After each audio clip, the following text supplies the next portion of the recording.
The sugar subtlety is an elaborate sort of marzipan or sugar sculpture made out of sugar paste, a kind of fondant that typically in these large banquets that would have been thrown in the medieval era at the court of King Henry, they would have had main course and then a sugar subtlety, and then people would eat it. So it had all this kind of power of ingesting this desirable, precious substance, but also you're sort of ingesting the power of the king. Anyway, when I heard the term subtlety, I was a goner. I was like, oh, I have to make a sugar sculpture. I was like, oh, of course.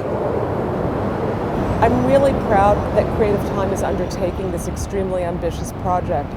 It's not just ambitious in scale, it's ambitious in terms of its content.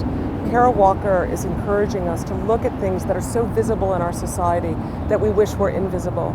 Our history to slavery and our contemporary relationship to slavery, immigration, migration, mythologizing of Black women's bodies. And it's our belief at Creative Time that public art creates a space to engage in those difficult conversations.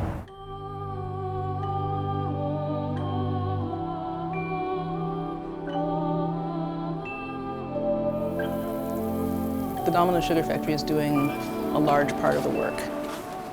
And I think accepting that the building itself is creating the context, and it is like the sculpture, it is kind of the subtlety, to make a piece that would sort of complement it, echo it, and hopefully it contain his assorted meanings about imperialism, about slavery, about a slave trade that traded sugar for bodies and bodies for sugar.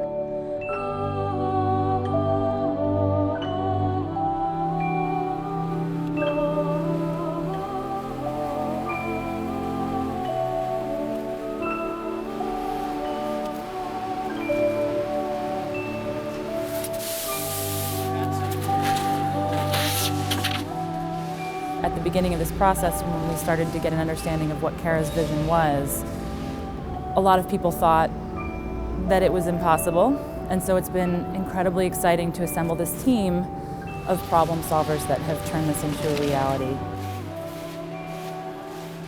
Well, the space in and of itself, it's a heroic proportion. I mean, it's really an unearthly sort of temple-like proportion, which lends itself to the subject matter. But it's a hard environment. You know, when we first came here, it leaked very badly. There were birds, there was molasses trickling down the walls. It was generally less than hospitable. After we get done, they're taking down the building. They're demolishing it. So I'm really proud about working here using the same material that's been here for centuries. It feels great to be one of the last ones to create something in this space. I think that was one of the reasons I chose the Sphinx, because it's sort of, emblematic of a ruin, and sort of living in this ruin that is about to, altogether come down.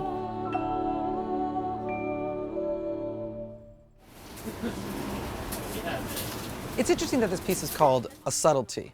The subtlety part of this increasingly takes on a different layer for me, as I become increasingly aware that sometimes the edge and the knife that is in the work doesn't hit everybody, right? Not everybody is aware of the complexity and takes it completely at surface value. In the same ways, I guess, that if someone's looking at the pyramids of Egypt, they just think of it as this piece of awe to be inspired by and don't really worry about the fact that slaves kind of built the whole thing, right? And the same kind of knife is turning at this whole project, which is to say there's a kind of critique of our own fascination with the monumentality of this.